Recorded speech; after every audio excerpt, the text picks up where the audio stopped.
Listen, modern horror is too clean. If you want to see when directors truly lost their minds, you have to look at the 70s. We're talking real animal carcasses on set, actors pushed to actual mental breakdowns, and scenes so illegal the FBI got involved. Today, we're counting down the 10 boldest horrors of the 1970s that changed cinema forever. These films didn't just break the rules, they set the world on fire. Before we start, where are you watching this from? I want to see how far this darkness reaches, so drop your city in the comments and hit subscribe for more raw film history. Number 10, The Last House on the Left, 1972. Number 10 brings us the raw, trembling directorial debut of the legendary Wes Craven, titled The Last House on the Left. Long before he gave us Freddy Krueger, Craven created something so jagged and mean-spirited that it felt more like a piece of found footage than a Hollywood production. The plot is a nightmare scenario.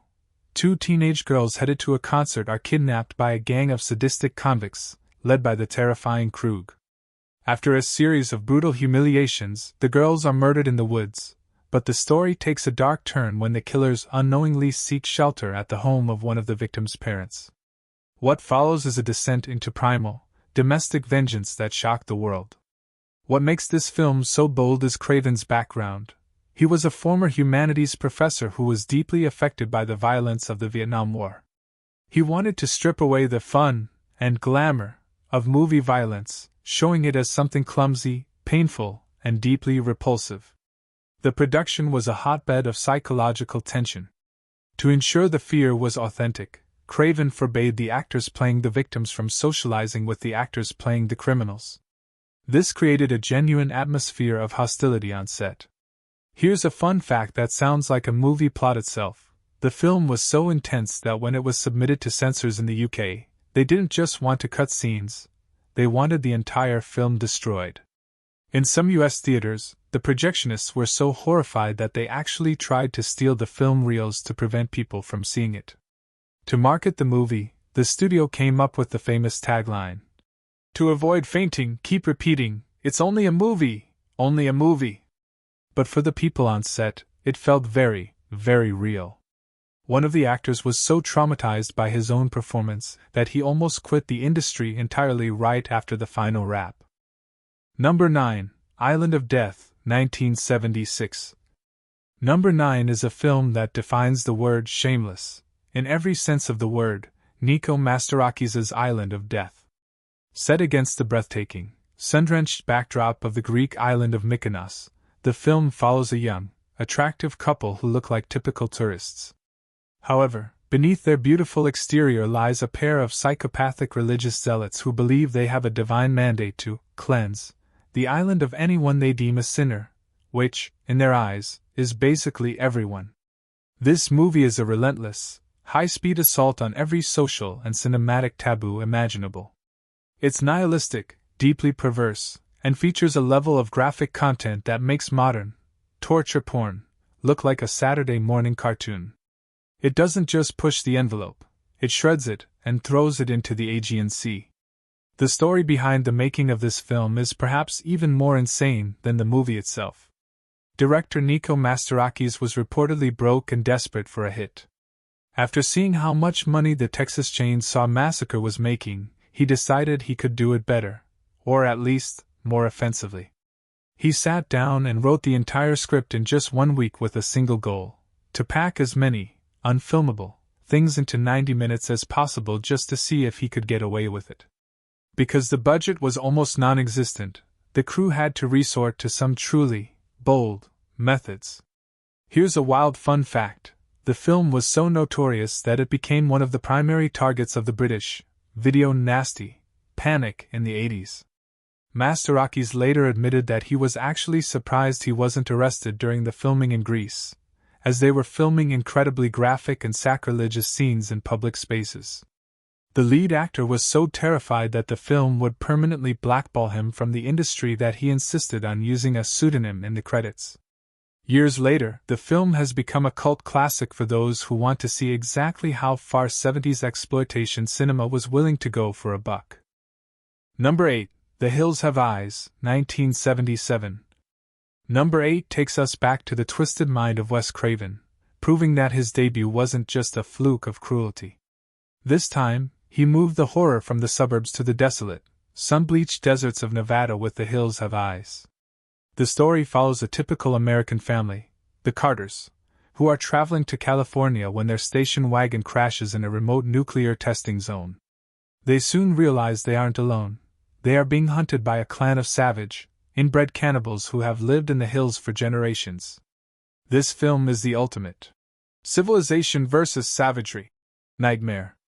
It's hot, it's dusty, and it feels incredibly claustrophobic despite being set in the wide-open desert. Craven uses the setting to show how quickly good people can turn into monsters when their survival is at stake. The production was a literal living hell for the cast and crew. They filmed in the Mojave Desert during a massive heat wave, with temperatures regularly soaring above 110 degrees Fahrenheit. The actors were exhausted, dehydrated, and covered in real dirt and grime for weeks. Here's a wild behind-the-scenes fact: the cannibal actors had to wear heavy, uncomfortable prosthetics and animal skins in that blistering heat, which made them genuinely irritable and aggressive, adding to the tension on screen. To save money on props, the production used real animal carcasses found in the desert, which began to rot and smell terrible under the sun, making the actors' reactions of disgust completely authentic. Also, fun fact, the legendary severed finger seen in the film was actually a real human surgical specimen provided by a member of the crew who had connections in the medical field. It's that level of 70s realism that makes this film still feel dangerous today. Craven even hid a ripped poster of Jaws in one scene, subtly telling the audience that if they thought a shark was scary, they weren't ready for what was hiding in these hills. Number 7, Suspiria, 1977. Number 7 is a masterpiece of sensory overload from the Italian master of thrill, Dario Argento. Suspiria is unlike anything else on this list because it's not just a horror movie, it's a neon-soaked, psychedelic nightmare. The plot follows Susie Banyan, an American ballet student who arrives at a prestigious dance academy in Germany on a dark, stormy night. As students begin to disappear or turn up dead in increasingly elaborate and gruesome ways, Susie discovers that the school is actually a front for a centuries-old coven of witches. While most 70s horrors were gritty and brown, Suspiria is famous for its aggressive use of primary colors, vibrant reds, deep blues, and piercing yellows, that make every frame look like a beautiful but terrifying painting. The boldness of this film lies in its technical ambition. Argento wanted the movie to feel like a Grimm's fairy tale on acid. To achieve the unique, saturated look, he used one of the last remaining Technicolor machines in the world, the same type used for The Wizard of Oz, to manipulate the colors during the printing process. Behind the scenes, the atmosphere was just as intense as the visuals. Here's a fascinating fun fact: the iconic, pulsing soundtrack by the progressive rock band Goblin was actually played at full volume on set while the actors were filming. Argento did this to intentionally unsettle the cast and keep them in a state of constant anxiety so their fear would look genuine. Additionally, Argento originally wanted the girls in the academy to be played by 8-year-old children to make the horror even more disturbing, but the studio refused, fearing a total ban. To compensate, he had the doorknobs on the sets placed higher than usual, making the adult actresses look smaller and more vulnerable, like children trapped in a giant's house. It is a film that attacks your eyes and ears simultaneously, leaving you breathless. Number 6. The Texas Chain Saw Massacre, 1974. Number 6 is perhaps the most notorious title in the history of cinema: Tobe Hooper's The Texas Chain Saw Massacre. Now, don't let the title fool you. There is actually very little blood shown on screen, but the film is so masterfully shot and edited that your brain convinces you that you've seen something illegal. The story is simple and terrifying. A group of 5 friends road-tripping through rural Texas runs out of gas and stumbles upon a house decorated with human bones, inhabited by a family of cannibalistic slaughterhouse workers. What makes this film incredibly bold is its documentary feel. It doesn't feel like a movie, it feels like a reel of film recovered from a crime scene. It's loud, it's sweaty, And it's deeply, deeply disturbing. The behind-the-scenes stories from this production are legendary for being a total nightmare. The film was shot in the middle of a Texas summer with temperatures hitting 110 degrees inside the house. Because the budget was so low, the Leatherface actor Gunnar Hansen had to wear his heavy polyester suit for weeks without it being washed. The smell of rotting food, real animal carcasses used as props, and unwashed actors became so unbearable that the cast would frequently run outside to vomit between takes. Here is a wild fun fact. During the infamous dinner scene, the cast had to sit around a table of real, rotting meat for 27 hours straight because they couldn't afford to reset the lighting. By the end of the shoot, the actors were in a state of genuine hysteria. In the scene where Leatherface cuts Sally's finger, the prop was malfunctioning, so they actually cut the actress for real to get the shot.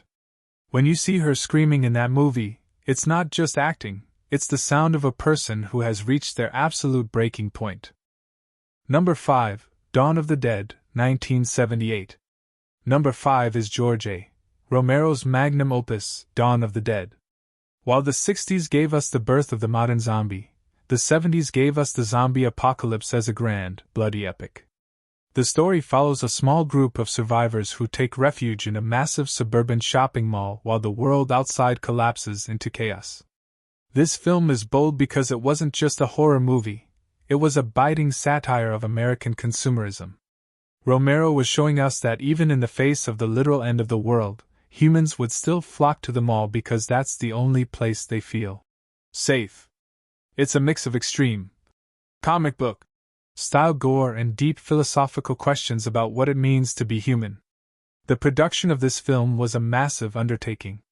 To get the shots of the empty mall, the crew had to film in the middle of the night at the Monroeville Mall in Pennsylvania. They would start at 10 p.m. after the shoppers left, and had to be packed up and gone by 6 a.m. before the mall reopened. This meant the makeup team, led by the legendary Tom Savini, had to turn hundreds of extras into zombies in just a few hours every single night. Here's a fascinating fun fact. Tom Savini, who revolutionized special effects with this film, actually served as a combat photographer in the Vietnam War. He credited his ability to create such realistic gore to the fact that he had seen real trauma up close and wanted to bring that clinical reality to the screen.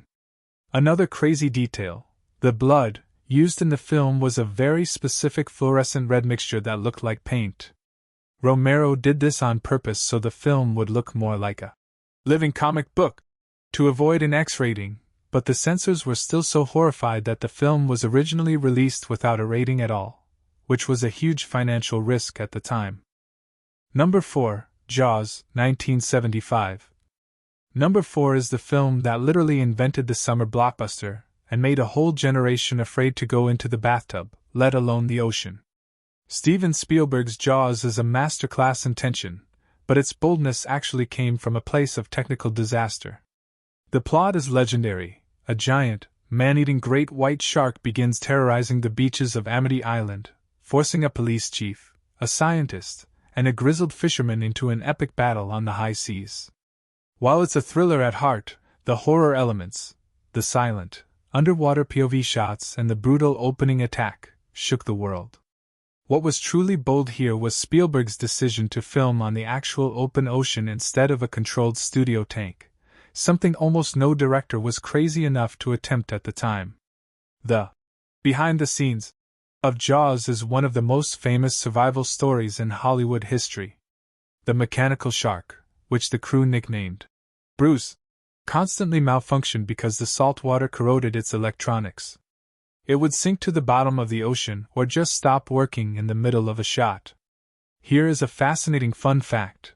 Because the shark wouldn't work, Spielberg was forced to hide it for most of the movie, using yellow barrels and John Williams' iconic two-note theme to suggest the monster's presence. This less is more approach made the film 10 times scarier than if we had seen the robot. The tension on set was also very real. The actors Robert Shaw and Richard Dreyfuss genuinely hated each other, and their constant bickering on screen wasn't always acting. During filming, the boat they were using, the Orca, actually began to sink with the actors on board, and Spielberg was heard screaming through a megaphone, Get the actors off the boat! It was a production that nearly killed everyone involved, but it changed cinema forever. Number 3, Halloween, 1978. Number 3 brings us the birth of the modern slasher, John Carpenter's Halloween. This film is the ultimate proof that you don't need a massive budget to create a permanent cultural nightmare. You just need a terrifying idea and a haunting piano melody. The story follows Michael Myers, a masked figure who escapes a sanitarium 15 years after murdering his sister, returning to his hometown of Hanfield to stalk a group of babysitters. The boldness of Halloween lies in its atmosphere. Carpenter created a sense of suburban dread, the idea that evil isn't in a far-off castle or a deep dark woods, but right across the street, hiding behind a neatly trimmed hedge in broad daylight. Behind the scenes, the production was a miracle of low-budget creativity. Because they had no money, the iconic mask worn by Michael Myers was actually just a $2 Captain Kirk mask of William Shatner that they bought at a local costume shop, spray-painted white, and widened the eye holes. Here is a wild fun fact. The movie was filmed in the spring in California, but it was supposed to take place during a cold Illinois autumn. To make it look like October, the crew had to gather bags of dried, painted leaves and scatter them across the lawns for every shot, and then, because they were so broke, they had to rake them all back up and carry them to the next location to use them again. Another crazy detail. The actors were so underpaid that Jamie Lee Curtis, the Scream Queen, herself, bought her own wardrobe for the film at JCPenney for under $100. Despite the tiny budget, Carpenter's use of the wide-angle Panaglide camera created a feeling that Michael was always watching, always lurking just out of frame, a technique that would be copied by every horror movie for the next 40 years. Number 2, Alien, 1979. Number 2 is the film that proved that in space, no one can hear you scream. Ridley Scott's Alien is a cold, mechanical, and deeply claustrophobic nightmare that blended sci-fi with pure slasher horror. The plot follows the crew of the commercial starship Nostromo, who unwittingly bring an aggressive extraterrestrial life form on board. What makes this film so bold is its blue-collar approach to space. These aren't heroic explorers, they are space truckers just trying to get a paycheck, which makes their terror feel incredibly grounded and relatable. The creature itself, designed by H.R. Geiger, was a masterpiece of biomechanical horror, something that looked both organic and metallic, tapping into our deepest fears of violation and parasites. The production was famous for being intense and often secretive. Here is the ultimate behind-the-scenes fun fact. For the legendary chestburster scene, the actors were not told exactly what was going to happen. They knew a creature would emerge, but they didn't know it would involve high-pressure pumps spraying real animal blood and organs all over them. The look of pure shock and disgust on Veronica Cartwright's face when she gets hit with a jet of blood is 100% genuine. She actually fainted after the take. To make the alien's movements more unsettling, Ridley Scott hired a graphic artist who was 7 feet tall and incredibly thin to fit into the suit. The inside of the alien's mouth was lubricated with massive amounts of KY jelly to give it that dripping, predatory look, and the set was filled with real cow hearts and stomachs to create the alien nest. It was a visceral, disgusting, and brilliant production that set a new standard for creature features. Number 1, The Exorcist, 1973. And finally, number 1. There could be no other film at the top of this list than William Friedkin's The Exorcist. This isn't just a movie, it's a cultural phenomenon that caused mass hysteria across the globe. The story of a 12-year-old girl possessed by a demon and the 2 priests who risked their lives to save her was so powerful that when it premiered, theaters had to keep paramedics on standby because people were fainting, vomiting, and suffering heart attacks in the lobby. The boldness of this film is unparalleled. It attacked the very foundations of faith and family, showing things on screen that were considered absolutely unthinkable in 1973. The stories from the set are so dark that many people still believe the production was actually cursed. A large portion of the set, the McNeil House, actually burned down in a mysterious fire, delaying production for months. The only room that remained untouched by the fire? Reagan's bedroom, where the exorcism takes place. Director William Friedkin was a man possessed himself. He wanted absolute realism at any cost. To get the visible breath from the actors during the exorcism scenes, he used massive air conditioners to bring the temperature on set down to 20 degrees below zero. It was so cold that the actors' sweat would actually freeze on their skin. Here is a wild fun fact. Friedkin would often sneak up behind the actors and fire a real starter pistol to get a genuine startle reaction, or he would slap actors across the face right before the cameras rolled to ensure they were in a state of high emotional distress. The actress playing the mother, Ellen Burstyn, suffered a permanent spinal injury when she was thrown to the floor during a stunt because the director wanted it to look more violent. It is the most bold horror film ever made because it didn't just pretend to be scary. It created an atmosphere of genuine, palpable evil that still resonates today. And there you have it, the 10 boldest, most dangerous, and absolutely essential horror films of the 1970s. These movies didn't just entertain us. They scarred us and paved the way for everything we see in theaters today. But now I want to hear from you. Which of these films do you think is the hardest to watch? Is it the grit of the Texas Chain Saw Massacre or the supernatural dread of The Exorcist? Let me know in the comments, and don't forget to tell me where you're watching from so I can keep track of our global horror community. If you enjoyed this deep dive into the dark side of cinema history, hit that like button and subscribe for more content that goes behind the scenes of the world's most controversial films. Thanks for watching, and remember, keep repeating, it's only a movie.